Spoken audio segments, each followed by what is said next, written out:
PSC tips and ട്രിക്സിലേക്ക് ഏവർക്കും സ്വാഗതം. വരുന്ന LDC 2024, LGS 2024 എക്സാംസിന് വേണ്ടി പ്രിപ്പയർ ചെയ്യുന്നവർക്ക് വേണ്ടിയിട്ടുള്ള സിലബസ് പ്രകാരമുള്ള ഫ്രീ ക്ലാസ്സുകൾ നമ്മുടെ ചാനലിലൂടെ സ്റ്റാർട്ട് ചെയ്തിട്ടുണ്ട്. ഒരു ദിവസം 6 ക്ലാസ്സുകൾ വെച്ചാണ് നമ്മൾ നൽകുന്നത്. ഓക്കെ, കാലത്ത് 6 മണിക്കൊരു ക്ലാസ്, 9 മണിക്ക്, 12 മണിക്ക്, ദെൻ 3 മണിക്ക്, രാത്രി 8 മണിക്ക്, അത് കഴിഞ്ഞ് 10:30. ഇങ്ങനെയാണ് 6 ക്ലാസ്സുകളുടെ സമയം എന്ന് പറയുന്നത്. അപ്പോൾ അതിൽ 6 മണി, 9 മണി, 12 മണി ഈ പറയുന്ന 3 ക്ലാസ്സുകളും NCERT, SCERT ബേസ് ചെയ്തിട്ടുള്ളതും ടോപ്പിക് വൈസ് ആയിട്ടുള്ള ക്ലാസ്സുകളുമാണ്. ഉച്ചയ്ക്ക് 3 മണിക്കുള്ളത്, ഉച്ചതിരിഞ്ഞ് 3 മണിക്കുള്ള ക്ലാസ് എന്ന് പറയുന്നത് ഇംഗ്ലീഷ്, മാത്സ്, മലയാളമാണ്. അത് ഒരാഴ്ച നമ്മൾ 3ഉം കൂടെ കവർ ചെയ്യുന്ന രീതിയിൽ 2 ദിവസം ഇംഗ്ലീഷ്, 2 ദിവസം മാത്സ്, 2 ദിവസം മലയാളം. ദെൻ രാത്രി 8 മണിക്കുള്ള ക്ലാസ് എന്ന് പറയുന്നത് നമ്മൾ കാലത്ത് പഠിക്കുന്നത് എന്തൊക്കെയാണോ ആ ഭാഗത്തു നിന്നും PSC മുൻ വർഷങ്ങളിൽ ചോദിച്ചിട്ടുള്ള, പ്രത്യേകമായിട്ട് 2021 മുതൽ 24 വരെ വർഷങ്ങളിൽ ചോദിച്ചിട്ടുള്ള മുൻവർഷ ചോദ്യങ്ങൾ നമ്മൾ മോക്ക് ടെസ്റ്റിന്റെ രൂപത്തിലാണ് ചെയ്യുന്നത്. രാത്രി 10:30 എക്സ്പെക്റ്റഡ് കറണ്ട് അഫയേഴ്സിന്റെ ക്ലാസ് ആണ്. അതിന്റെ കൂട്ടത്തിൽ തന്നെ നമ്മൾ കലാകായിക, സാഹിത്യ, സംസ്കാരം എന്ന് പറയുന്ന ഭാഗവും കൂടെ പഠിച്ചു പോകുന്നുണ്ട്. അപ്പോൾ ഇങ്ങനെയാണ് നമ്മൾ 6 ക്ലാസ്സുകൾ ഒരു ദിവസം നിങ്ങൾക്ക് നൽകുന്നത്.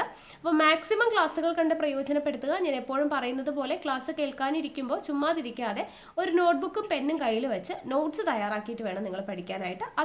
അതായിരിക്കണം നിങ്ങൾ റിവിഷന് വേണ്ടിയിട്ട് യൂസ് ചെയ്യേണ്ടത്. ഓക്കെ, അപ്പോൾ ഇന്നത്തെ ക്ലാസ്സിലോട്ട് നമുക്ക് കടക്കാം. അപ്പോൾ അതിന് മുന്നൊരു കാര്യം പറഞ്ഞോട്ടെ, പുതിയതായിട്ട് ജോയിൻ ചെയ്തവരാണെന്നുണ്ടെങ്കിൽ നമ്മുടെ ടെലഗ്രാം ചാനൽ ജോയിൻ ചെയ്യാനായിട്ട് ആരും മറക്കരുത്. കാരണം നിങ്ങൾക്ക് വേണ്ടിയിട്ടുള്ള ഇൻസ്ട്രക്ഷൻസ്, ഓരോ ദിവസവും പഠിക്കേണ്ട ടോപ്പിക്സ് എന്തൊക്കെയാണ്, PDF ഇതെല്ലാം നമ്മൾ ടെലഗ്രാം വഴിയാണ് കൊടുക്കുന്നത്. സോ ടെലഗ്രാമിൻ്റെ ലിങ്ക് ഞാൻ താഴെ ഡിസ്ക്രിപ്ഷൻ ബോക്സിലും കമൻറ്റ് ബോക്സിൽ ഫസ്റ്റ് കമൻ്റ് ആയിട്ടും കൊടുത്തിട്ടുണ്ട്. ജോയിൻ ചെയ്യാത്തവരുണ്ടെങ്കിൽ ജോയിൻ ചെയ്യുക. പിന്നെ നമ്മുടെ ക്ലാസ്സുകളൊക്കെ ഇഷ്ടമാവുന്നുണ്ടെങ്കിൽ ലൈക്ക് ചെയ്യാനും ഷെയർ ചെയ്യാനും കമൻറ്റ് ചെയ്യാനൊന്നും ആരും മറക്കരുത് കേട്ടോ. ഓക്കെ, അപ്പോൾ ഇന്നത്തെ ക്ലാസ്സിലോട്ട് കടക്കാം. ഇന്നത്തെ ക്ലാസ് എന്ന് പറയുന്നത് എക്കണോമിക്സിൽ നമ്മൾ SCERT പാഠഭാഗത്തെ ബേസ് ചെയ്തുകൊണ്ട് പഠിച്ചുകൊണ്ടിരിക്കുകയാണ് അല്ലേ. അപ്പോൾ ഉൽപാദന പ്രക്രിയയിലൂടെ എന്ന് പറയുന്ന ചാപ്റ്റർ നമ്മൾ പഠിച്ചു, ഇന്ത്യയും സാമ്പത്തിക ആസൂത്രണവും പഠിച്ചു. ഇന്നത്തെ ക്ലാസ്സിൽ നമ്മൾ പഠിക്കാനായിട്ട് പോകുന്നത് ദേശീയ വരുമാനം എന്ന് പറയുന്ന SCERT പാഠഭാഗമാണ്.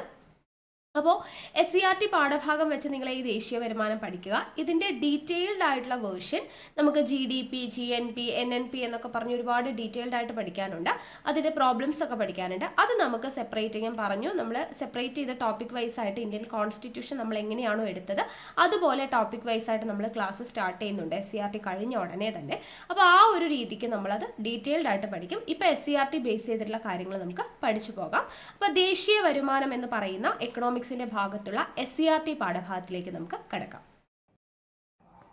അപ്പോൾ നോക്കുക, ഇതാണ് 9ാം ക്ലാസ്സിലെ 3ാമത്തെ ചാപ്റ്റർ ആയിട്ടുള്ള ദേശീയ വരുമാനം എന്ന് പറയുന്നത്. അപ്പോൾ ആദ്യം തന്നെ നമുക്ക് ദേശീയ വരുമാനം എന്ന് പറയുന്നതിനെ കുറിച്ച് കുറച്ച് നോക്കുക. പേപ്പറിൽ കട്ടിങ്സ് കൊടുത്തിട്ടുണ്ട്. ദേശീയ വരുമാനം കാർഷിക മേഖലയുടെ സംഭാവന കുറഞ്ഞു. ദേശീയ വരുമാനത്തിൻ്റെ വർധനവിന് വ്യവസായ മേഖലയുടെ പുരോഗതി അനിവാര്യം. ദേശീയ വരുമാനം സേവന മേഖലയുടെ മുന്നേറ്റം തുടരുന്നു. അപ്പോൾ ഈ വാർത്തകളൊക്കെ കാണുമ്പോൾ നമുക്ക് എന്ത് മനസ്സിലാക്കാനായിട്ട് പറ്റുന്നുണ്ട്? ഉയർന്ന ദേശീയ വരുമാനം രാജ്യത്തിൻ്റെ സാമ്പത്തിക മുന്നേറ്റമാണ് കാണിക്കുന്നത്. ഇതാണ് നമുക്ക് ഇതിൽ നിന്ന് മനസ്സിലാക്കാൻ പറ്റുക. ഓക്കെ, ഉയർന്ന ദേശീയ വരുമാനം രാജ്യത്തിൻ്റെ സാമ്പത്തിക മുന്നേറ്റമാണ് കാണിക്കുന്നത്. ദേശീയ വരുമാനവുമായി ബന്ധപ്പെട്ട പ്രധാനപ്പെട്ട ആശയങ്ങൾ എന്തൊക്കെയാണ്? ഇന്ത്യയിൽ ദേശീയ വരുമാനം കണക്കാക്കുന്ന രീതികൾ എന്തൊക്കെയാണ്? ഇതൊക്കെയാണ് നമ്മൾ ഈ ഒരു ചാപ്റ്ററിലൂടെ പഠിക്കാനായിട്ട് പോകുന്നത്. ഓക്കെ, അപ്പോൾ നോക്കുക, ദേശീയ വരുമാനം എന്താണ് എന്നുള്ളതാണ് നമ്മൾ പറയുന്നത്. വ്യക്തികളുടെയും കുടുംബങ്ങളുടെയും വരുമാനത്തെക്കുറിച്ചും വരുമാന സ്രോതസ്സുകളെക്കുറിച്ചും മുൻ ക്ലാസ്സുകളിൽ പഠിച്ചിട്ടുണ്ടല്ലോ, നമ്മൾ പഠിച്ചിട്ടുണ്ട്. ഒരു കുടുംബത്തിന് ഒരു വർഷം വിവിധ മാർഗങ്ങളിലൂടെ ലഭിക്കുന്ന വരുമാനമാണ് ആ കുടുംബത്തിൻ്റെ വാർഷിക വരുമാനം അല്ലേ. നമുക്കറിയാം, ഒരു കുടുംബത്തിന് ഒരു വർഷം വിവിധ മാർഗങ്ങളിലൂടെ ലഭിക്കുന്ന വരുമാനമാണ് എന്ത്? ആ കുടുംബത്തിൻ്റെ വാർഷിക വരുമാനം.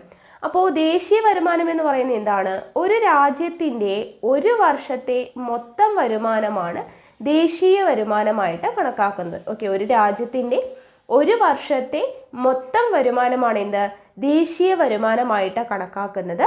ഒരു രാജ്യത്ത് ഒരു വർഷം ഉൽപ്പാദിപ്പിക്കുന്ന സാധനങ്ങളുടെയും സേവനങ്ങളുടെയും ഭാഗമായി ലഭിക്കുന്ന വരുമാനമാണ് രാജ്യത്തിൻ്റെ ദേശീയ വരുമാനം. ഒരു രാജ്യത്തിൻ്റെ ഒരു വർഷം ഉൽപ്പാദിപ്പിക്കുന്ന സാധനങ്ങളുടെയും സേവനങ്ങളുടെയും ഭാഗമായി ലഭിക്കുന്ന വരുമാനമാണ് എന്ത്? രാജ്യത്തിൻ്റെ ദേശീയ വരുമാനം. അപ്പോൾ രാജ്യത്തിൻ്റെ ദേശീയ വരുമാനം എന്ന് പറയുന്നത് പ്രധാനമായും 3 മേഖലകളിൽ നിന്നാണ് ലഭിക്കുന്നത്. ഏതൊക്കെയാണ്? നമ്മൾ പഠിച്ചതാണ് 3 മേഖല: കാർഷിക മേഖല, വ്യവസായ മേഖല, സേവന മേഖല. ഈ 3 മേഖലകളിൽ നിന്നാണ് രാജ്യത്തിൻ്റെ ദേശീയ വരുമാനം ലഭിക്കുന്നത്. ഓക്കെ, അപ്പോൾ ഈ 3 മേഖലകളിൽ നിന്നുമുള്ള ആകെ വരുമാനം കൂട്ടിയെടുത്താൽ എന്ത് ലഭിക്കും? ദേശീയ വരുമാനം ലഭിക്കുന്നു. ഓക്കെ, ഈ 3 മേഖലകളിൽ നിന്നുള്ള കാർഷിക മേഖല, വ്യവസായ മേഖല, സേവന മേഖല, ഈ 3 മേഖലകളിൽ നിന്നുമുള്ള ആകെ വരുമാനം കൂട്ടിയെടുത്താൽ എന്ത് ലഭിക്കും? ദേശീയ വരുമാനം ലഭിക്കുന്നു. ഒരു വർഷം ഉൽപ്പാദിപ്പിക്കുന്ന സാധനങ്ങളുടെയും സേവനങ്ങളുടെയും ആകെ മൂല്യം പണത്തിൽ കണക്കാക്കുമ്പോൾ ലഭിക്കുന്നതാണ് ആ രാജ്യത്തിൻ്റെ ദേശീയ വരുമാനം. അപ്പോൾ ദേശീയ വരുമാനത്തിൻ്റെ പലതരത്തിലുള്ള ഡെഫിനിഷനാണ് ഇവിടെ പറയുന്നത്. അപ്പോൾ നോക്കുക, ഒരു വർഷം ഉൽപ്പാദിപ്പിക്കുന്ന സാധനങ്ങളുടെയും സേവനങ്ങളുടെയും ആകെ മൂല്യം പണത്തിൽ കണക്കാക്കുമ്പോൾ ലഭിക്കുന്നതാണ് എന്ത്? ആ രാജ്യത്തിൻ്റെ ദേശീയ വരുമാനം എന്ന് പറയുന്നത്. ഓക്കെ, ഇനി എന്തിനാണ് ദേശീയ വരുമാനം കണക്കാക്കുന്നത് എന്നുള്ളതാണ്. അപ്പോൾ ഇവിടെ ഓരോ രാജ്യങ്ങളുടെയും ദേശീയ വരുമാനം ഇവിടെ ബില്യൺ ഡോളറിൽ 2013, 2014, 2015 3 വർഷത്തിൽ കണക്കാക്കിയത് കൊടുത്തിട്ടുണ്ട്. USA, ചൈനയുടെ, Japan, Germany, France, India, Italy അങ്ങനെയുള്ള രാജ്യങ്ങളുടെ എല്ലാം തന്നെ കൊടുത്തിട്ടുണ്ട്. അപ്പോൾ അതിൽ നിന്ന് നമുക്ക് ഇപ്പോൾ ജസ്റ്റ് നോക്കുവാണെങ്കിൽ ഇന്ത്യയുടെ കാര്യം എടുക്കുവാണെങ്കിൽ ഇവിടെ നോക്കുക, 2013 നോക്കുക 1875.20 ബില്യൺ ഡോളർ ആയിരുന്നു. ദെൻ 2014 ആകുമ്പോഴേക്കും 2051 ആയി.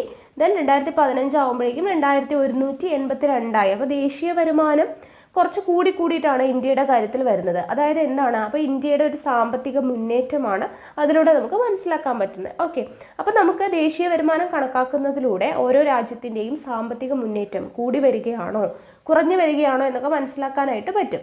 അപ്പോൾ ഇവിടെ നോക്കുക, ഇവിടെ അതായത് ഇവിടെ ഇന്ത്യ 2013 അപേക്ഷിച്ച് 2014, 2015 എന്താണ്? സാമ്പത്തിക വളർച്ച നേടി അല്ലേ? കൂടിയിട്ടാണ് വരുന്നത്. ഓക്കെ, 1875 ആയിരുന്നത് 2051, ദെൻ 2182. അപ്പോൾ സാമ്പത്തിക വളർച്ച മുന്നോട്ടാണ് എന്നുള്ളത് നമുക്ക് മനസ്സിലാക്കാൻ പറ്റും. അപ്പോൾ ഈ ദേശീയ വരുമാനം കണക്കാക്കുന്നതിൻ്റെ ലക്ഷ്യങ്ങൾ എന്തൊക്കെയാണ് എന്നുള്ളതാണ് നമ്മൾ ഇനി പഠിക്കുന്നത്. ഓക്കെ, ദേശീയ വരുമാനം കണക്കാക്കുന്നതിൻ്റെ ലക്ഷ്യങ്ങൾ എന്തൊക്കെയാണ്?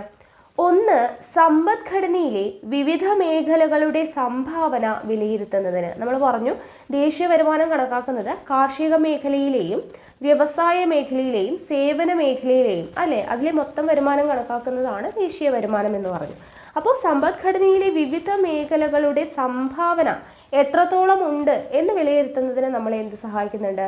ദേശീയ വരുമാനം കണക്കാക്കുന്നത് സഹായിക്കുന്നുണ്ട്. അടുത്ത പോയിന്റ് നോക്കൂ, സമ്പദ് വ്യവസ്ഥ നേരിടുന്ന പ്രശ്നങ്ങൾ പഠിക്കുന്നതിന് അല്ലെ, സമ്പദ് വ്യവസ്ഥ നേരിടുന്ന പ്രശ്നങ്ങൾ പഠിക്കുന്നതിന് ദേശീയ വരുമാനം കണക്കാക്കുന്നത് നമ്മളെ ഹെൽപ്പ് ചെയ്യും. ദെൻ വിവിധ പദ്ധതികൾ ആസൂത്രണം ചെയ്യാനും നടപ്പിലാക്കാനും സർക്കാരിനെ സഹായിക്കുന്നതിന്.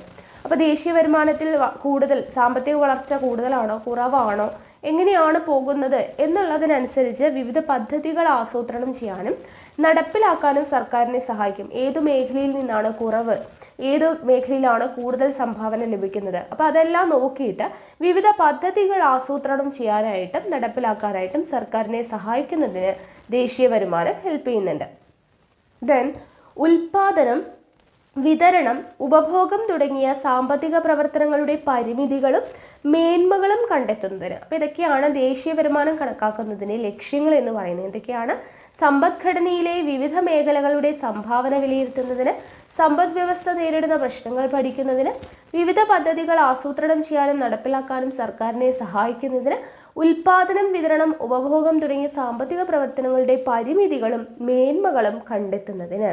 ഓക്കെ, ഇനി ദേശീയ വരുമാനത്തിലെ ചില പ്രധാന ആശയങ്ങളാണ് നമ്മൾ പഠിക്കാനായിട്ട് പോകുന്നത്. ഓക്കെ, അപ്പോൾ ദേശീയ വരുമാനം എന്താണ് എന്നുള്ളത് നമ്മൾ പഠിച്ചു. അതെങ്ങനെയാണ് അത് കണക്കാക്കേണ്ടതിൻ്റെ ആവശ്യകത, അതിൻ്റെ ലക്ഷ്യങ്ങൾ എന്തൊക്കെയാണെന്നുള്ളത് പഠിച്ചു. അപ്പോൾ ദേശീയ വരുമാനവുമായി ബന്ധപ്പെട്ട കുറച്ച് ആശയങ്ങളാണ്. അതിലൊന്നാമത്തേതാണ് മൊത്ത ദേശീയ ഉൽപ്പന്നം, ഗ്രോസ് നാഷണൽ പ്രോഡക്റ്റ്, GNP എന്ന് പറയുന്നത്. വളരെയധികം ഇമ്പോർട്ടൻ്റ് ആണ് ഈ ഒരു ഭാഗം എന്ന് പറയുന്നത്.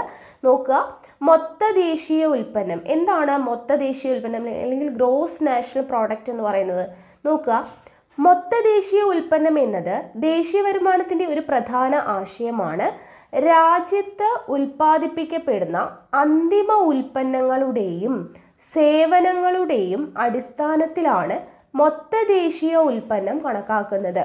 ഒരു രാജ്യത്ത് ഉൽപ്പാദിപ്പിക്കുന്ന അന്തിമ ഉൽപ്പന്നം എന്ന് പറഞ്ഞാൽ എന്താണ്? ഫൈനൽ ഗുഡ്സ് അല്ലേ, അന്തിമ ഉൽപ്പന്നങ്ങളുടെയും സേവനങ്ങളുടെ ഫൈനൽ ഗുഡ്സ് എന്ന് പറഞ്ഞു കഴിഞ്ഞാൽ നമ്മളിപ്പോൾ ഒരു സാധനം വാങ്ങിക്കുന്നുണ്ട്, അത് നമ്മൾ എന്താണ് നമ്മുടെ ആവശ്യങ്ങൾക്ക് ഉപയോഗിക്കുകയാണ്, നമ്മളതിൽ വീണ്ടും എന്താണ് പ്രോസസ്സുകളൊന്നും ചെയ്യുന്നില്ല, നമ്മളത് നമ്മുടെ ആവശ്യത്തിന് വേണ്ടിയിട്ടാണ് ഉപയോഗിക്കുന്നത്. അപ്പോൾ അത് നമ്മൾ ഉപയോഗിക്കുന്നത്, നമ്മൾ ഉപഭോഗത്തിന് വേണ്ടി യൂസ് ചെയ്യുന്നതിനെയാണ് നമ്മൾ ഫൈനൽ ഗുഡ്സ് അല്ലെങ്കിൽ അന്തിമ ഉൽപ്പന്നങ്ങൾ എന്ന് പറയുന്നത്. ഓക്കെ, അപ്പോൾ അന്തിമ ഉൽപ്പന്നങ്ങളുടെയും സേവനങ്ങളുടെയും അടിസ്ഥാനത്തിലാണ് എന്ത് കണക്കാക്കുന്നത്? മൊത്ത ദേശീയ ഉൽപ്പന്നം ഗ്രോസ് നാഷണൽ പ്രോഡക്റ്റ് GNP കണക്കാക്കുന്നത്. ഉപഭോഗത്തിനായി ലഭ്യമാകുന്ന ഉൽപ്പന്നമാണ് അന്തിമ ഉൽപ്പന്നം. ഞാനിപ്പോൾ പറഞ്ഞു അല്ലേ, ഉപഭോഗത്തിനായിട്ട്, അതായത് നമ്മൾ ഫൈനലി മേടിച്ച് യൂസ് ചെയ്യുന്നതിനെയാണ് നമ്മൾ അന്തിമ ഉൽപ്പന്നം എന്ന് പറയുന്നത്. അത് വാങ്ങിച്ചു കഴിഞ്ഞാൽ പിന്നീട് അതിന് വേറെ പ്രോസസ്സൊന്നുമില്ല. ആ ഒരു ഫൈനൽ ഗുഡ് ആവുന്നത് വരെ അത് വിവിധ തരത്തിലുള്ള പ്രക്രിയയിലൂടെ കടന്നിട്ടാണ്, പലതരത്തിലുള്ള പ്രോസസ്സിലൂടെ കടന്നിട്ടാണ് അതൊരു ഫൈനൽ ഗുഡ് ആയിട്ട് മാറുന്നത്. അത് നമ്മൾ വാങ്ങിച്ചു കഴിഞ്ഞാൽ നമ്മൾ എന്താണ്, പിന്നീട് അതിന് വേറെ പ്രോസസ്സൊന്നുമില്ല അല്ലേ. അപ്പോൾ നമ്മുടെ കയ്യിലെത്തുന്ന ആ ഒരു ഉൽപ്പന്നമാണ് ഫൈനൽ ഗുഡ്. നമ്മുടെ ഉപഭോഗത്തിനായിട്ട് ലഭിക്കുന്ന ഉൽപ്പന്നമാണ് അന്തിമ ഉൽപ്പന്നം എന്ന് പറയുന്നത്. ഉദാഹരണമായിട്ട് തുണി, നൂൽ, ബട്ടൺസ് എന്നീ അസംസ്കൃത വസ്തുക്കൾ ഉപയോഗിച്ച് ഷർട്ട് നിർമ്മിക്കുന്നു എന്നിരിക്കട്ടെ. ഇവിടെ ഉപഭോഗത്തിനായിട്ടുള്ളത് എന്താണ്? നമ്മൾ കടയിൽ പോയിട്ട് ഷർട്ടാണ് വാങ്ങിക്കുന്നത് അല്ലേ. അപ്പോൾ ആ ഷർട്ട് എന്ന് പറയുന്നത് എന്താണ്? അന്തിമ ഉൽപ്പന്നമാണ്. തുണി, നൂല് ഇതെല്ലാം കൂടെ ചേർത്ത് പലതരത്തിലുള്ള ബട്ടൺസും ഇതെല്ലാം വെച്ച് ചേർത്ത് അല്ലേ പ്രോസസ്സൊക്കെ കഴിഞ്ഞ് ലാസ്റ്റ് ലഭിക്കുന്നതാണ് ഷർട്ട്. ഷർട്ട് നമ്മൾ വാങ്ങിച്ചു കഴിഞ്ഞാൽ നമ്മളത് ഉപയോഗിക്കുകയാണ് ചെയ്യുന്നത്, വീണ്ടും അതിൽ പ്രത്യേകിച്ച് പ്രോസസ്സൊന്നും ഇല്ല. അപ്പോൾ ഷർട്ട് എന്ന് പറയുന്നതാണ് എന്ത്? അന്തിമ ഉൽപ്പന്നം എന്ന് പറയുന്നത്. അന്തിമ ഉൽപ്പന്നങ്ങളുടെ പണമൂല്യമാണ് മൊത്ത ദേശീയ ഉൽപ്പന്നം കണക്കാക്കുമ്പോൾ സ്വീകരിക്കുക. ഓക്കെ, ഈ ഫൈനൽ ഗുഡ്സിൻ്റെ പണമൂല്യമാണ് മൊത്ത ദേശീയ ഉൽപ്പന്നം കണക്കാക്കുമ്പോൾ സ്വീകരിക്കുക. മുകളിൽ നൽകിയ ഉദാഹരണത്തിൽ ഷർട്ടിൻ്റെ മൂല്യത്തിൽ ബട്ടൺസ്, തുണി തുടങ്ങിയ അസംസ്കൃത വസ്തുക്കളുടെ മൂല്യവും ഉൾപ്പെട്ടിരിക്കുന്നു അല്ലേ. ഒരു ഷർട്ടിൻ്റെ വില എന്ന് പറയുന്നത് അതിലെ തുണി, അതിലെ ബട്ടൺസ് അല്ലേ, അതിലെ നൂല്, ഇതിൻ്റെ എല്ലാത്തിൻ്റെയും അസംസ്കൃത വസ്തുക്കളുടെ എല്ലാത്തിൻ്റെയും മൂല്യവും എന്തിൽ പെടും? ഷർട്ടിൻ്റെ മൂല്യത്തിൽ പെടും. ഉൽപ്പാദിപ്പിക്കപ്പെടുന്ന അന്തിമ സാധനങ്ങളുടെയും സേവനങ്ങളുടെയും പണമൂല്യം ആണ് മൊത്ത ദേശീയ ഉൽപ്പന്നം. ഓക്കെ, ഉൽപ്പാദിപ്പിക്കപ്പെടുന്ന അന്തിമ സാധനങ്ങളുടെയും സേവനങ്ങളുടെയും പണമൂല്യമാണ് മൊത്ത ദേശീയ ഉൽപ്പന്നം അല്ലെങ്കിൽ GNP എന്ന് പറയുന്നത്. ഒരു സാമ്പത്തിക വർഷത്തേക്കാണ് മൊത്ത ദേശീയ ഉൽപ്പന്നം കണക്കാക്കുന്നത്. ഓക്കെ, മൊത്ത ദേശീയ ഉൽപ്പന്നം കണക്കാക്കുന്നത് എപ്പോഴേക്കാണ്? ഒരു സാമ്പത്തിക വർഷത്തിലാണ്. ഇന്ത്യയിൽ ഏപ്രിൽ 1 മുതൽ മാർച്ച് 31 വരെയാണ് ഒരു സാമ്പത്തിക വർഷം. പഠിച്ചു വെക്കുക, ഇന്ത്യയിലെ ഒരു സാമ്പത്തിക വർഷം എന്ന് പറയുന്നത് ഏപ്രിൽ 1 മുതൽ മാർച്ച് 31 വരെയാണ്. ഓക്കെ, അപ്പോൾ GNP എന്താണെന്ന് മനസ്സിലായല്ലോ. മൊത്ത ദേശീയ ഉൽപ്പന്നം കണക്കാക്കുന്നത് അന്തിമ ഉൽപ്പന്നങ്ങളുടെയും സേവനങ്ങളുടെയും അടിസ്ഥാനത്തിലാണ് അല്ലെങ്കിൽ പണമൂല്യമാണ് മൊത്ത ദേശീയ ഉൽപ്പന്നം എന്ന് പറയുന്നത്. ഒരു സാമ്പത്തിക വർഷത്തേക്കാണ് മൊത്ത ദേശീയ ഉൽപ്പന്നം കണക്കാക്കുന്നത്. ഇന്ത്യയിൽ സാമ്പത്തിക വർഷം എന്ന് പറയുന്നത് ഏപ്രിൽ 1 മുതൽ മാർച്ച് 31 വരെയാണ്. ഇത്രയും കാര്യങ്ങൾ ഇവിടെ പഠിച്ചു വയ്ക്കുക. ഓക്കെ, മനസ്സിലായല്ലോ.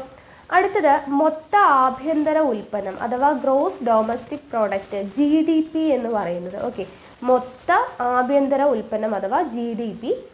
മേഖലകൾ തിരിച്ചുള്ള സാമ്പത്തിക വിശകലനത്തിന് ദേശീയ വരുമാനത്തിൻ്റെ ഏറ്റവും ഉചിതമായ ആശയമാണ് മൊത്ത ആഭ്യന്തര ഉൽപ്പന്നം.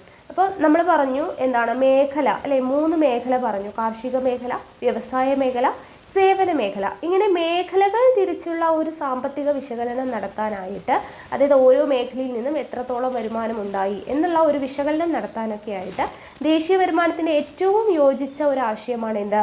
മൊത്ത ആഭ്യന്തര ഉൽപ്പന്നം അഥവാ GDP, ഗ്രോസ് ഡൊമസ്റ്റിക് പ്രോഡക്റ്റ് എന്ന് പറയുന്നത്. ഒരു സാമ്പത്തിക വർഷത്തിൽ രാജ്യത്തിൻ്റെ ആഭ്യന്തര അതിർത്തിക്കുള്ളിൽ ഉൽപ്പാദിപ്പിക്കപ്പെടുന്ന സാധനങ്ങളുടെയും സേവനങ്ങളുടെയും ആകെ പണമൂല്യമാണ് മൊത്ത ആഭ്യന്തര ഉൽപ്പന്നം. ഓക്കെ, അപ്പോൾ മൊത്ത ആഭ്യന്തര ഉൽപ്പന്നം എന്താണ്? ഒരു സാമ്പത്തിക വർഷത്തിൽ രാജ്യത്തിൻ്റെ ആഭ്യന്തര അതിർത്തിക്കുള്ളിൽ, അതായത് നമ്മുടെ രാജ്യത്തിനകത്ത് തന്നെ അല്ലേ, ആഭ്യന്തര അതിർത്തിക്കുള്ളിൽ ഉൽപ്പാദിപ്പിക്കപ്പെടുന്ന സാധനങ്ങളുടെയും സേവനങ്ങളുടെയും ആകെ പണമൂല്യമാണ് മൊത്ത ആഭ്യന്തര ഉൽപ്പന്നം എന്ന് പറയുന്നത്. ഓക്കെ, അപ്പോൾ നമ്മൾ GNP പഠിച്ചത് എന്തായിരുന്നു? അന്തിമ ഉൽപ്പന്നങ്ങളുടെയും സേവനങ്ങളുടെയും പണമൂല്യം കണക്കാക്കുന്നതാണ്. ഇവിടെ എന്താണ്? ഒരു രാജ്യത്ത് അല്ലെ, സാമ്പത്തിക വർഷത്തിൽ ഒരു രാജ്യത്തിൻ്റെ ആഭ്യന്തര അതിർത്തിക്കുള്ളിൽ ഉൽപ്പാദിപ്പിക്കപ്പെടുന്ന സാധനങ്ങളുടെയും സേവനങ്ങളുടെയും ആകെ പണമൂല്യമാണ്. വിദേശത്ത് ജോലി ചെയ്യുന്ന വ്യക്തികളുടെ വരുമാനം വിദേശ രാജ്യങ്ങളിൽ പ്രവർത്തിക്കുന്ന സ്ഥാപനങ്ങളുടെയും സംരംഭങ്ങളുടെയും ലാഭം തുടങ്ങിയവ ഇതിൽ ഉൾപ്പെടുത്തുന്നില്ല. പ്രത്യേകം എടുത്തു പറഞ്ഞിട്ടുണ്ട് ആഭ്യന്തര അതിർത്തിക്കുള്ളിൽ, അത് പോയിന്റ് ഇമ്പോർട്ടൻ്റ് ആണ്.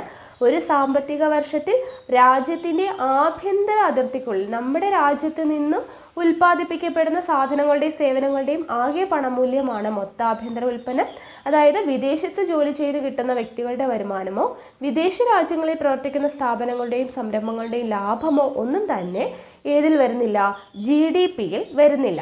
ഓക്കെ, ഉദാഹരണത്തിന് ഒരു ഇന്ത്യൻ സ്ഥാപനം അമേരിക്കയിൽ പ്രവർത്തിക്കുന്നു എന്നിരിക്കട്ടെ.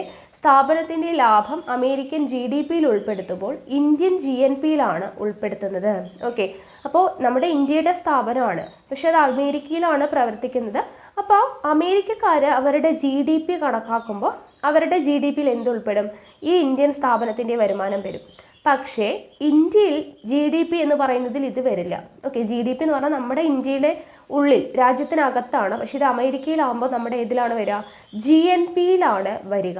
ഓക്കെ, അതായത് ഇന്ത്യയിൽ മൊത്ത ആഭ്യന്തര ഉൽപ്പന്നം കണക്കാക്കുമ്പോൾ ഇത്തരം വരുമാനം ഒഴിവാക്കുന്നു. ഓക്കെ, വിദേശ രാജ്യങ്ങളിൽ നിന്നുള്ള വരുമാനം ഒഴിവാക്കുന്നു. എവിടെ? മൊത്ത ആഭ്യന്തര ഉൽപ്പന്നത്തിൽ. മനസ്സിലായെന്ന് വിചാരിക്കുന്നു. മൊത്ത ആഭ്യന്തര ഉൽപ്പന്നം എന്ന് പറഞ്ഞാൽ ഇത്രയേ ഉള്ളൂ. ഒരു രാജ്യത്ത്, ഓക്കെ, ഒരു സാമ്പത്തിക വർഷത്തിൽ ഒരു രാജ്യത്തിൻ്റെ ആഭ്യന്തര അതിർത്തിക്കുള്ളിൽ ഉൽപ്പാദിപ്പിക്കപ്പെടുന്ന സാധനങ്ങളുടെയും സേവനങ്ങളുടെയും ആകെ പണമൂല്യമാണ് മൊത്താഭ്യന്തര ഉൽപ്പന്നം. വിദേശത്ത് നിന്നുള്ള വരുമാനം, വിദേശത്ത് ജോലി ചെയ്യുന്ന ആളുകളുടെ വരുമാനം, വിദേശ രാജ്യങ്ങളിൽ പ്രവർത്തിക്കുന്ന സ്ഥാപനങ്ങളുടെയും സംരംഭങ്ങളുടെയും ലാഭം, ഇതൊന്നും GDPയിൽ കണക്കാക്കില്ല. ഓക്കെ, ഇനി അടുത്തത് അറ്റദേശീയ ഉൽപ്പന്നം. ഓക്കെ, അടുത്തൊരാശയമാണ് അറ്റദേശീയ ഉൽപ്പന്നം, നെറ്റ് നാഷണൽ പ്രോഡക്റ്റ് എന്ന് പറയുന്നത്. അതായത് നിങ്ങൾ ഈ വർഷം ഒരു കമ്പ്യൂട്ടർ വാങ്ങി ഉപയോഗിച്ച് അടുത്ത വർഷം വിറ്റാൽ അതിന് വാങ്ങിയ വില തന്നെ ലഭിക്കുമോ? ഇല്ല, അല്ലേ? എന്തുകൊണ്ടാണ് ലഭിക്കാത്തത്? അതുപോലെ തന്നെ യന്ത്ര സാമഗ്രികളെ മറ്റ് സാധനങ്ങളും ഒക്കെ ഉപയോഗിക്കുമ്പോൾ പഴക്കം കൊണ്ട് തേയ്മാനം സംഭവിക്കുന്നു. ഈ തേയ്മാനം പരിഹരിക്കാൻ ആവശ്യമായ ചെലവിനെയാണ് തേയ്മാന ചെലവ് എന്ന് വിശേഷിപ്പിക്കുന്നത്. നമുക്കറിയാം, നമ്മൾ എന്തൊരു സാധനം വാങ്ങി ഉപയോഗിച്ച് കഴിഞ്ഞാലും അതിനെന്തെങ്കിലുമൊക്കെ തേയ്മാനം സംഭവിക്കും, അല്ലേ? അപ്പോൾ അങ്ങനെ തേയ്മാനം സംഭവിച്ചു കഴിഞ്ഞാൽ നമ്മളത് പിന്നീട് കൊടുക്കുന്ന സമയത്ത് വാങ്ങിയ വില കിട്ടുമോ? ഇല്ല. അപ്പോൾ ഇങ്ങനെ തേയ്മാനം സംഭവിക്കുമ്പോൾ അത് പരിഹരിക്കാൻ വേണ്ടിയിട്ട് നമ്മൾ ചിലവിറക്കേണ്ടി വരും. അതിനെയാണ് തേയ്മാന ചെലവ് എന്ന് പറയുന്നത്. ദേശീയ വരുമാനം കണക്കാക്കുമ്പോൾ ഇത്തരം തേയ്മാന ചെലവുകൾ പരിഗണിക്കാറുണ്ട്. ഓക്കെ, ദേശീയ വരുമാനം കണക്കാക്കുമ്പോൾ എന്തുകൂടെ പരിഗണിക്കും? തേയ്മാന ചെലവുകൾ കൂടി പരിഗണിക്കാറുണ്ട്.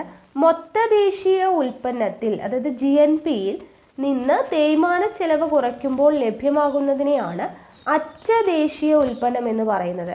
അതായത് മൊത്ത ദേശീയ ഉൽപ്പന്നം എന്താണ് പറഞ്ഞത്? മൊത്ത ദേശീയ ഉൽപ്പന്നം ഒരു രാജ്യത്തിൻ്റെ അന്തിമ ഉൽപ്പന്നങ്ങളുടെയും സേവനങ്ങളുടെയും, അല്ലേ, ആകെ പണമൂല്യം കണക്കാക്കുന്നതാണ് GNP.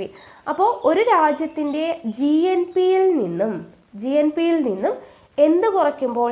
തേയ്മാന ചിലവ്. ഓക്കെ, GNP മൈനസ് തേയ്മാന ചിലവ് ചെയ്യുന്ന സമയത്ത്, ഓക്കെ, GNP മൈനസ് തേയ്മാന ചിലവ് ചെയ്തു കഴിഞ്ഞാൽ എന്ത് കിട്ടുമെന്നാണ് പറയുന്നത്?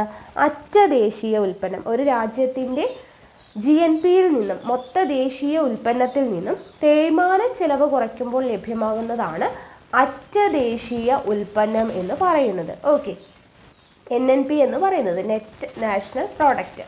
അപ്പോൾ സാങ്കേതികമായി അറ്റദേശീയ ഉൽപ്പന്നമാണ് ദേശീയ വരുമാനമായിട്ട് അറിയപ്പെടുന്നത്. അപ്പോൾ സാങ്കേതികമായി അറ്റദേശീയ ഉൽപ്പന്നമാണ് എന്തായിട്ട് അറിയപ്പെടുന്നത്? ദേശീയ വരുമാനമായിട്ട് അറിയപ്പെടുന്നത്. ഓക്കെ, അപ്പോൾ GNP മൈനസ് തേയ്മാന ചിലവാണ് എന്ത്? അറ്റദേശീയ ഉൽപ്പന്നം. ഓക്കെ, ഇത് ഇവിടെ കൊടുത്തിട്ടുണ്ട്. അറ്റദേശീയ ഉൽപ്പന്നം സമം മൊത്ത ദേശീയ ഉൽപ്പന്നം മൈനസ് തേയ്മാന ചിലവ്. ഓക്കെ, അത് ഓർത്തിരിക്കാം. ഇനി അടുത്തത് പ്രതിശീർഷ വരുമാനം, പെർ ക്യാപിറ്റ ഇൻകം. നോക്കുക, ദേശീയ വരുമാനത്തെ രാജ്യത്തെ മൊത്തം ജനസംഖ്യ കൊണ്ട് ഹരിക്കുമ്പോൾ കിട്ടുന്നതാണ് പ്രതിശീർഷ വരുമാനം അല്ലെങ്കിൽ ആളോഹരി വരുമാനം. അപ്പോൾ എന്താണ് പ്രതിശീർഷ വരുമാനം അല്ലെങ്കിൽ ആളോഹരി വരുമാനം? ദേശീയ വരുമാനത്തെ, ഓക്കെ, ദേശീയ വരുമാനത്തെ എന്തുകൊണ്ട്? രാജ്യത്തെ മൊത്തം ജനസംഖ്യ കൊണ്ട്, ദേശീയ വരുമാനത്തെ രാജ്യത്തെ മൊത്തം ജനസംഖ്യ കൊണ്ട് ഹരിക്കുമ്പോൾ കിട്ടുന്നതാണ് എന്ത്?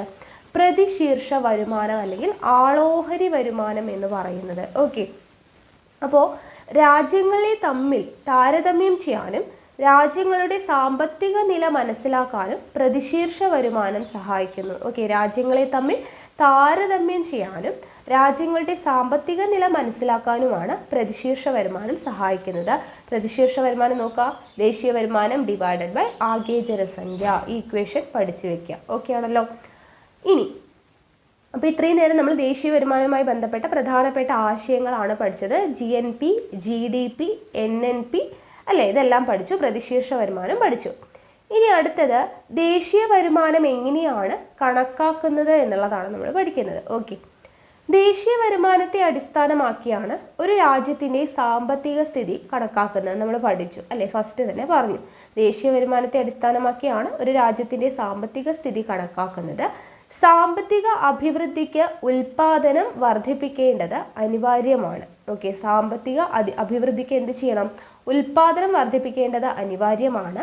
ഉൽപാദനം വർദ്ധിപ്പിക്കുമ്പോൾ ഉൽപാദന ഘടകങ്ങളായ ഭൂമി, തൊഴിൽ, മൂലധനം, സംഘാടനം എന്നിവയുടെ പ്രതിഫലവും ലഭിക്കുന്നു. നമ്മൾ ഇതിൻ്റെ ഓരോന്നിൻ്റെയും പ്രതിഫലം എന്താണെന്നുള്ളത് പഠിച്ചു അല്ലേ.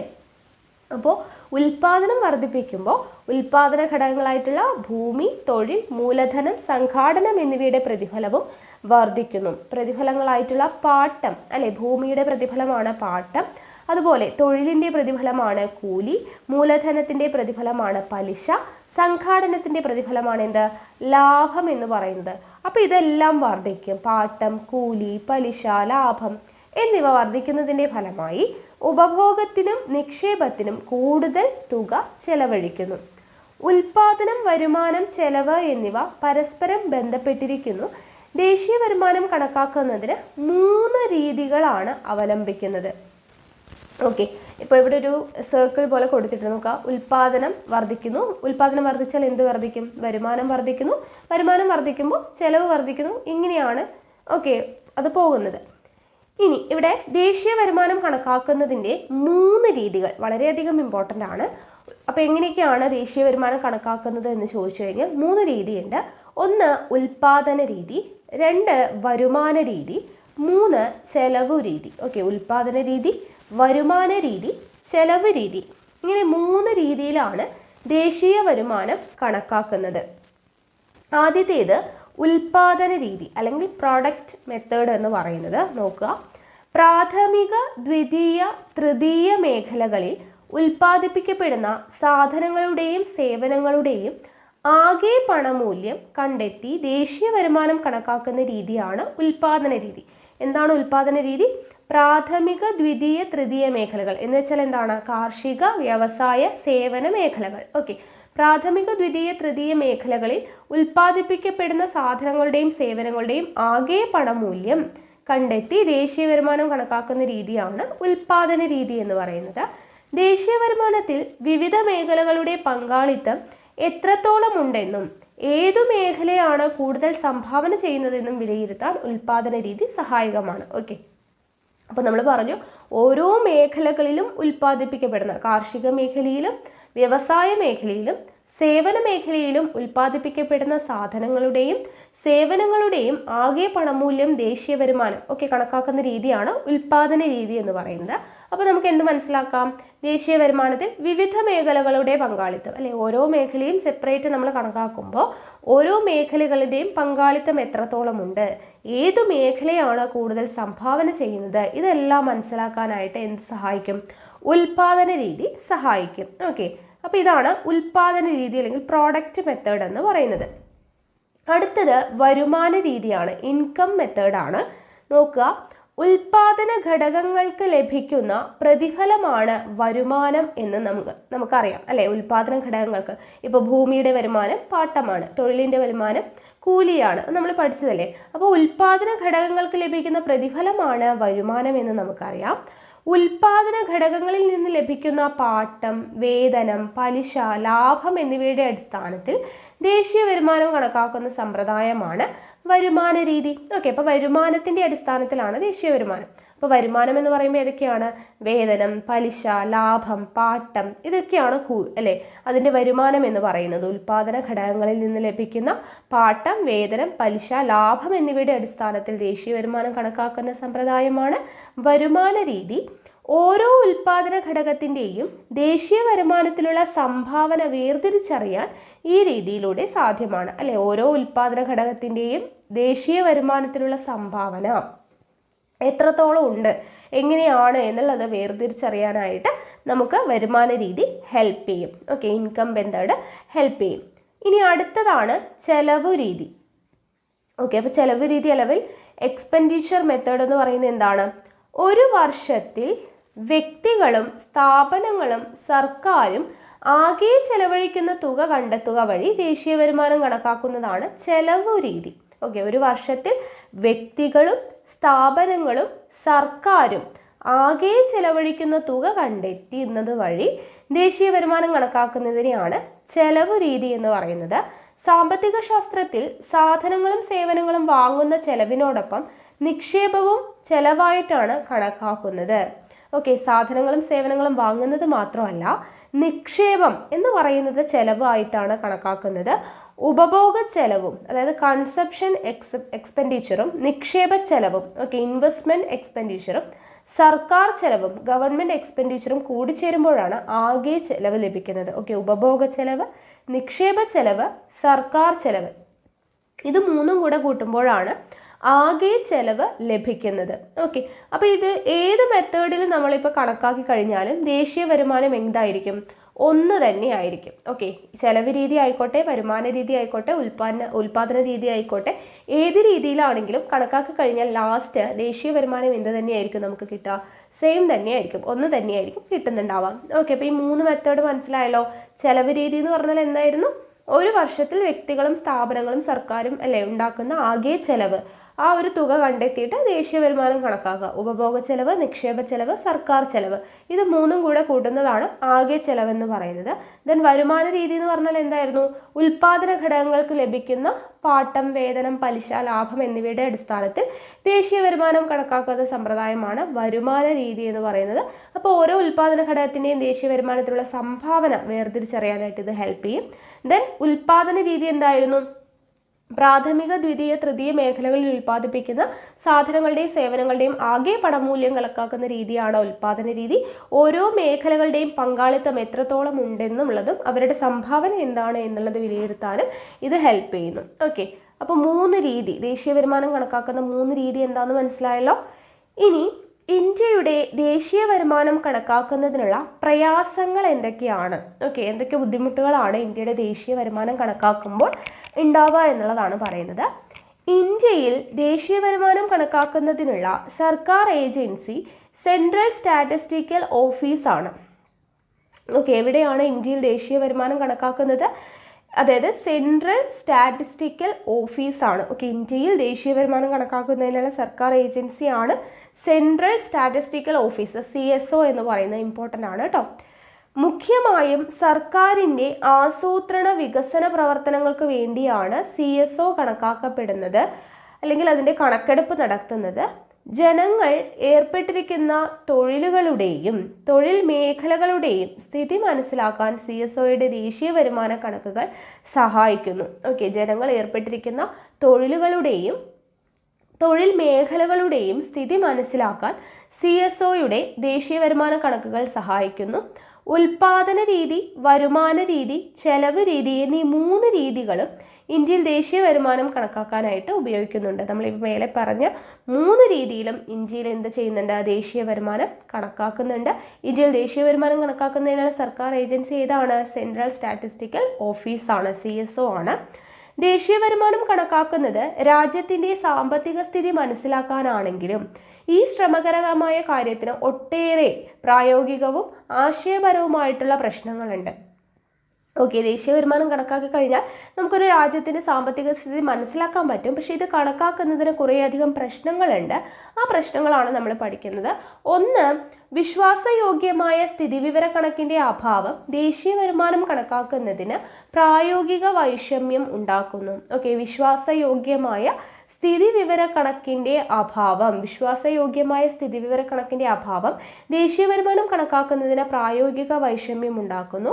ഉൽപാദന പ്രക്രിയയുടെ വിവിധ ഘട്ടങ്ങളിലൂടെ കടന്നു പോകുമ്പോൾ ഒന്നിലധികം പ്രാവശ്യം സാധനങ്ങളുടെയും സേവനങ്ങളുടെയും പണമൂല്യം കണക്കാക്കപ്പെടാം. ഓക്കെ, ഉൽപ്പാദന പ്രക്രിയകൾ എന്ന് പറയുമ്പോൾ ഒത്തിരി പ്രോസസ്സ് ഉണ്ട്. അപ്പോൾ വിവിധ ഘട്ടങ്ങളിലൂടെ കടന്നു പോകുന്ന സമയത്ത് ചില സാധനങ്ങളുടെയും സേവനങ്ങളുടെയും പണമൂല്യം വീണ്ടും ഒന്നിലധികം പ്രാവശ്യം എന്താണ് കണക്കാക്കപ്പെടാം. വീട്ടമ്മമാരുടെ ഗാർഹിക ജോലി ദേശീയ വരുമാനത്തിൽ കണക്കാക്കുന്നുണ്ടോ? ഇല്ല, വീട്ടമ്മമാർ ചെയ്യുന്നതും എന്താണ് ജോലി തന്നെയാണ്. പക്ഷെ വീട്ടമ്മമാരുടെ ഗാർഹിക ജോലി ദേശീയ വരുമാനത്തിൽ കണക്കാക്കുന്നില്ല. സ്വന്തം ഉപഭോഗത്തിന് മാത്രം ഉൽപ്പാദിപ്പിക്കപ്പെടുന്നത് ദേശീയ വരുമാനം കണക്കാക്കുമ്പോൾ പരിഗണിക്കാറില്ല. ഉദാഹരണം, ഇപ്പം നമ്മുടെ വീട്ടിൽ പച്ചക്കറി തോട്ടമൊക്കെ ഉണ്ടാക്കും അല്ലേ, അത് നമ്മൾ ഉപയോഗിക്കാൻ വേണ്ടിയിട്ടാണ് ഉണ്ടാക്കുന്നത്. സോ സ്വന്തം ഉപഭോഗത്തിന് മാത്രമായിട്ട് ഉൽപ്പാദിപ്പിക്കപ്പെടുന്ന ദേശീയ വരുമാനം കണക്കാക്കുമ്പോൾ ഇതൊന്നും പരിഗണിക്കാറില്ല. ഓക്കെ, അതൊരു പ്രശ്നമാണ്. പിന്നെ ജനങ്ങളുടെ നിരക്ഷരതയും അറിവില്ലായ്മയും സ്ഥിതി വിവര കണക്കെടുക്കുന്നതിന് തടസ്സം സൃഷ്ടിക്കുന്നു.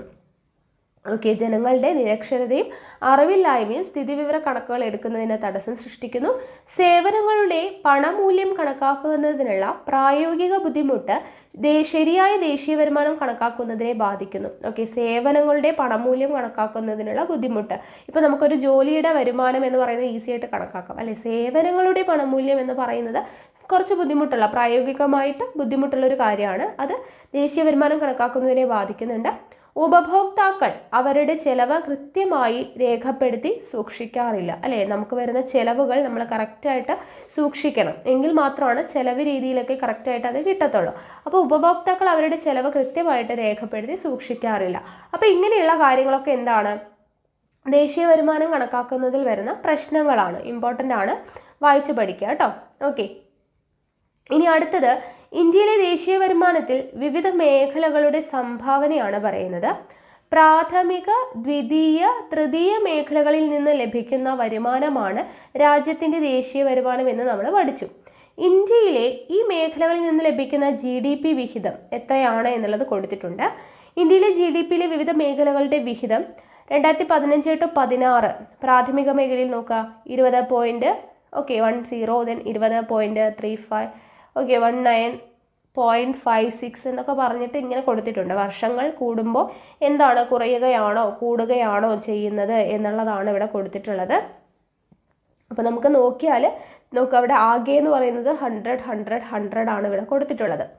അപ്പോൾ നമ്മൾ നേരത്തെ പറഞ്ഞ സെൻട്രൽ സ്റ്റാറ്റിസ്റ്റിക്കൽ ഓഫീസിലാണ് ഇത് കണക്കാക്കുന്നത് എന്ന് പറഞ്ഞല്ലേ. അപ്പോൾ ഇവിടെ എന്താണ് ഇന്ത്യയുടെ ദേശീയ വരുമാനത്തിലെ വിവിധ മേഖലകളുടെ സംഭാവനകളിൽ കാണുന്ന പുതിയ പ്രവണത സേവന മേഖലയിലെ വളർച്ചയെ സൂചിപ്പിക്കുന്നു. പ്രാഥമിക മേഖലയെ പിന്തള്ളി ദ്വിതീയ മേഖലയും തൃതീയ മേഖലയും ദേശീയ വരുമാനത്തിലേക്ക് കൂടുതൽ വിഹിതം നൽകുന്നുണ്ട്. പ്രാഥമിക മേഖല എന്ന് പറഞ്ഞാൽ എന്താണ്? കാർഷിക മേഖല. ഇവിടെ കാർഷിക മേഖലയുടെ കാര്യം നോക്കിക്കഴിഞ്ഞാൽ കാർഷിക മേഖലയെക്കാളും കൂടുതൽ പ്രാഥമിക മേഖല എന്ന് പറയുമ്പോൾ ഇതാണ്. അപ്പോൾ പ്രാഥമിക മേഖലയേക്കാൾ കൂടുതൽ വരുമാനം ലഭിക്കുന്നത് എവിടെ നിന്നാണ്? നമുക്ക് ഈ പിക്ചർ നോക്കുമ്പോൾ മനസ്സിലാക്കാം. ദ്വിതീയ മേഖലയിൽ നിന്നും തൃതീയ മേഖലയിൽ നിന്നാണ് പ്രാഥമിക മേഖലയേക്കാൾ കൂടുതൽ വരുമാനം വരുന്നത്. അപ്പോൾ അത് നമുക്ക് മനസ്സിലാക്കാനായിട്ട് പറ്റും. അപ്പോൾ പ്രാഥമിക മേഖലയെ പിന്തള്ളി ദ്വിതീയ മേഖലയും തൃതീയ മേഖലയുമാണ് ദേശീയ വരുമാനത്തിൽ കൂടുതൽ വിഹിതം നൽകുന്നത്. മറ്റു രണ്ട് മേഖലകളുമായി താരതമ്യപ്പെടുത്തുമ്പോൾ തൃതീയ മേഖലയുടെ വളർച്ച എത്രത്തോളമാണെന്ന്, തൃതീയ മേഖലയിലാണ് ഏറ്റവും കൂടുതൽ വളർച്ച നമുക്ക് കാണാനായിട്ട് പറ്റുന്നത് അല്ലേ. ബാക്കിയുള്ളവിടേക്ക് 27 പോയിന്റ് സംതിങ് ആണ്. തൃതീയ മേഖലയിൽ നോക്കൂ 52 പോയിന്റ്. അപ്പോൾ തൃതീയ മേഖല അതായത് സേവന മേഖലയിലാണ് ഏറ്റവും കൂടുതൽ നമുക്ക് വളർച്ച കാണാനായിട്ട് പറ്റുന്നത്. അപ്പോൾ വികസനത്തിൻ്റെ ഭാഗമായി കൂടുതൽ വിദ്യാഭ്യാസ സ്ഥാപനങ്ങളും ആശുപത്രികളും ആരംഭിച്ചതും ബാങ്കിങ്, ഇൻഷുറൻസ്, വാർത്താവിനിമയം തുടങ്ങിയ മേഖലകളിലെ മുന്നേറ്റവും തൃതീയ മേഖലകളുടെ വളർച്ചയെ സഹായിച്ചു. അപ്പോൾ സേവന മേഖലയിലുള്ള വളർച്ചയ്ക്ക് കാരണം എന്താണ്? വികസനത്തിൻ്റെ ഭാഗമായി കൂടുതൽ വിദ്യാഭ്യാസ സ്ഥാപനങ്ങൾ, ആശുപത്രികൾ എന്നിവ ആരംഭിച്ചതും ബാങ്കിങ്, ഇൻഷുറൻസ്, വാർത്താവിനിമയം തുടങ്ങിയ മേഖലകളിലെ മുന്നേറ്റവുമാണ് തൃതീയ മേഖലയുടെ വളർച്ചയെ സഹായിച്ചത്. സാമ്പത്തിക പുരോഗതി ഉണ്ടായതോടു കൂടിയിട്ട് ഗതാഗതം, വിനോദസഞ്ചാരം എന്നിവയ്ക്ക് ജനങ്ങൾ കൂടുതൽ തയ്യാറാകുന്നു. അപ്പോൾ എന്താണ്? അറിവിൽ അധിഷ്ഠിതമായിട്ടുള്ള വ്യവസായങ്ങൾ വികസിച്ചതും തൃതീയ മേഖലയുടെ വളർച്ചയ്ക്ക് കാരണമായി. അപ്പോൾ എന്താണ്? സേവന മേഖലയിലാണ് ഏറ്റവും കൂടുതൽ വളർച്ച ഉണ്ടായത് എന്നുള്ളത് നമുക്ക് മനസ്സിലാക്കാൻ പറ്റും. ഇനി അറിവ് അധിഷ്ഠിത മേഖലയുടെ വളർച്ച നോക്കുക. സാമ്പത്തിക വളർച്ച കൈവരിക്കുന്നതിനായിട്ട് അറിവും സാങ്കേതിക വിദ്യയും ഫലപ്രദമായി പ്രയോഗിക്കുന്ന മേഖലയാണ് അറിവധിഷ്ഠിത മേഖല. അറിവധിഷ്ഠിത മേഖല എന്ന് പറഞ്ഞാൽ എന്താണ്? സാമ്പത്തിക വളർച്ച കൈവരിക്കുന്നതിനായിട്ട് അറിവും സാങ്കേതിക വിദ്യയും ഫലപ്രദമായി ഉപയോഗിക്കുന്ന മേഖലയാണ് അറിവധിഷ്ഠിത മേഖല എന്ന് പറയുന്നത്. ആധുനിക സാങ്കേതിക വിദ്യയും വിവരവിനിമയ സാധ്യതകളും ഇന്ന് അറിവ് സമ്പദ്ക്രമം എന്ന തലത്തിൽ വളർന്ന് വികസിച്ചിട്ടുണ്ട്. ഓക്കെ, ആധുനിക സാങ്കേതിക വിദ്യയും വിവരവിനിമയ സാധ്യതകളും ഇന്ന് അറിവ് സമ്പദ്ക്രമം എന്ന നോളേജ് എക്കണോമി എന്ന് പറയുന്ന ഒരു തലത്തിൽ വളർന്ന് വികസിച്ചിട്ടുണ്ട്. വിദ്യാഭ്യാസം, നൂതന സാങ്കേതിക ആശയങ്ങളുടെ പ്രയോഗം, വിവരവിനിമയ സാങ്കേതിക വിദ്യ എന്നിവയാണ് അറിവ് സമ്പദ്ക്രമത്തിന്റെ അടിസ്ഥാനം. ഓക്കെ, നോളേജ് എക്കണോമിയുടെ അടിസ്ഥാനം എന്ന് പറയുന്നത് എന്തൊക്കെയാണ്? വിദ്യാഭ്യാസം, നൂതന സാങ്കേതിക ആശയങ്ങളുടെ പ്രയോഗം, വിവരവിനിമയ സാങ്കേതിക വിദ്യ എന്നിവയാണ് നോളേജ് എക്കണോമിയുടെ അറിവ് സമ്പദ്ക്രമത്തിന്റെ അടിസ്ഥാനം എന്ന് പറയുന്നത്.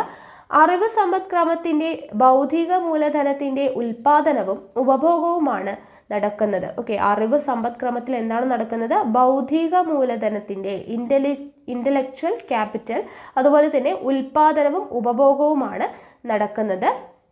ഭൗതിക മൂലധനം കാണാൻ, അതായത് ഇന്റലക്ച്വൽ ക്യാപിറ്റൽ കാണാൻ കഴിയാത്ത ആസ്തിയാണ്. ഓക്കെ, ഭൗതിക മൂലധനം, ഇന്റലക്ച്വൽ ക്യാപിറ്റൽ എന്ന് പറയുന്നത് നമുക്ക് കാണാനായിട്ട് പറ്റുമോ? ഇല്ല. അപ്പോൾ കാണാൻ കഴിയാത്തൊരു ആസ്തിയാണ് ഭൗതിക മൂലധനം അല്ലെങ്കിൽ ഇന്റലക്ച്വൽ ക്യാപിറ്റൽ എന്ന് പറയുന്നത്. ഒരു സംരംഭത്തിലോ സമൂഹത്തിലോ ഉള്ള ആളുകളുടെ കൂട്ടായ അറിവിനെയാണ് എന്തെന്ന് പറയുന്നത്? ഭൗതിക മൂലധനം എന്ന് വിശേഷിപ്പിക്കുന്നത്. ഓക്കെ, ഒരു സംരംഭത്തിലെയോ സമൂഹത്തിലെയോ ഉള്ള ആളുകളുടെ കൂട്ടായ അറിവിനെയാണ് ഭൗതിക മൂലധനം അല്ലെങ്കിൽ ഇന്റലക്ച്വൽ ക്യാപിറ്റൽ എന്ന് പറയുന്നത്. അത് നമുക്ക് കാണാൻ കഴിയാത്ത ഒരു ആസ്തിയാണ്. തൃതീയ മേഖലയുടെ ഭാഗമായി അറിവ് അടിസ്ഥാനമാക്കിയുള്ള സേവനങ്ങളുടെ വളർച്ച ഇന്ന് വലിയ തോതിൽ നടക്കുന്നുണ്ട്. തൃതീയ മേഖലയുടെ ഭാഗമായിട്ട് അറിവ് അടിസ്ഥാനമാക്കിയുള്ള സേവനങ്ങളുടെ വളർച്ച ഇന്ന് വലിയ തോതിൽ നടക്കുന്നുണ്ട്. ഓഹരി, നികുതി എന്നിവയിൽ വിദഗ്ധ അഭിപ്രായം നൽകുന്നവർ, സോഫ്റ്റ്വെയർ വിദഗ്ധർ എന്നിവരൊക്കെ ഈ മേഖലയിൽ പെടുന്നവരാണ്. ഉയർന്ന ബിസിനസ് എക്സിക്യൂട്ടീവുകളും ഗവേഷകരും ശാസ്ത്രജ്ഞരും നയരൂപീകരണ വിദഗ്ധരും സാമ്പത്തിക വിദഗ്ധരും ഒക്കെ ഈ മേഖലയ്ക്ക് കരുത്തു പകരുന്നു. അറിവധിഷ്ഠിത മേഖലകളുടെ വികസനത്തിന് സർക്കാർ മുൻഗണന നൽകുന്നുണ്ട്. കേരള സർക്കാർ ആരംഭിച്ച ടെക്നോ പാർക്ക്, ഇൻഫോ പാർക്ക് തുടങ്ങിയവ ഇതിന് ഉദാഹരണങ്ങളാണ്. ഓക്കെ, അപ്പോൾ അറിവധിഷ്ഠിത മേഖലയ്ക്ക് സർക്കാർ കൂടുതൽ ഇമ്പോർട്ടൻസ് കൊടുക്കുന്നുണ്ട് എന്നുള്ളതിന് എക്സാമ്പിളാണ് ടെക്നോ പാർക്ക്, ഇൻഫോ പാർക്ക് എന്നിവയെല്ലാം. ആഗോളതലത്തിൽ സോഫ്റ്റ്വെയർ സേവനം ലഭ്യമാക്കുന്ന തരത്തിൽ വിവരവിനിമയ സാങ്കേതികവിദ്യയിൽ ഇന്ത്യ വികസനം നേടിയിട്ടുണ്ട്. ഈ പശ്ചാത്തലത്തിൽ വിജ്ഞാന വിസ്ഫോടനത്തിന്റെ ഫലമായി സാമ്പത്തികമായി മുന്നേറാനും അതുവഴി ജനക്ഷേമം വർദ്ധിപ്പിക്കുവാനും ഇന്ത്യക്ക് കഴിയും. ഇനിയും ഈ രംഗത്ത് മുന്നേറുന്നതിന് ചില അനുകൂല സാഹചര്യങ്ങൾ ഇന്ത്യക്കുണ്ട്. എന്തൊക്കെയാണ്? ഒന്ന്, ഇംഗ്ലീഷ് ഭാഷാ പ്രാവീണ്യം നേടിയ സാങ്കേതിക വിദഗ്ധർ ഉൾപ്പെടുന്ന മാനവ വിഭവം, വിപുലമായിട്ടുള്ള ആഭ്യന്തര കമ്പോളം, ശക്തമായ സ്വകാര്യ മേഖല, മെച്ചപ്പെട്ട ശാസ്ത്ര സാങ്കേതിക വളർച്ച. ഈ ഒരു സാഹചര്യം എല്ലാം ഉള്ളതുകൊണ്ട് തന്നെ കൂടുതൽ മുന്നേറാനും ജനക്ഷേമം വർദ്ധിപ്പിക്കാനും ആർക്ക് കഴിയും? ഇന്ത്യക്ക് കഴിയും. അപ്പോൾ ഇന്ത്യയിലുള്ള പോസിറ്റീവായിട്ടുള്ള കാര്യങ്ങളാണ് ഈ പറയുന്നത്. ഇംഗ്ലീഷ് ഭാഷാ പ്രാവീണ്യം നേടിയ സാങ്കേതിക വിദഗ്ധർ ഉൾപ്പെടെയുള്ള മാനവ വിഭവം, വിപുലമായിട്ടുള്ള ആഭ്യന്തര കമ്പോളം, ശക്തമായ സ്വകാര്യ മേഖല, മെച്ചപ്പെട്ട ശാസ്ത്ര സാങ്കേതിക വളർച്ച. അപ്പോൾ ഇത്തരം എല്ലാ സാധ്യതകളും ഉപയോഗപ്പെടുത്തി കഴിഞ്ഞാൽ അറിവ് സമ്പദ്ക്രമം വികസിപ്പിക്കാനും ദേശീയ വരുമാനത്തിൽ വർധനമുണ്ടാക്കാനും ആർക്ക് കഴിയും? ഇന്ത്യക്ക് കഴിയും. ഓക്കെ, അപ്പോൾ ഇത്രയുമാണ് നമ്മുടെ ഇന്ത്യയുടെ ദേശീയ വരുമാനം എന്ന് പറയുന്ന ഈ ഒരു ചാപ്റ്റർ പഠിക്കാനുള്ളത്.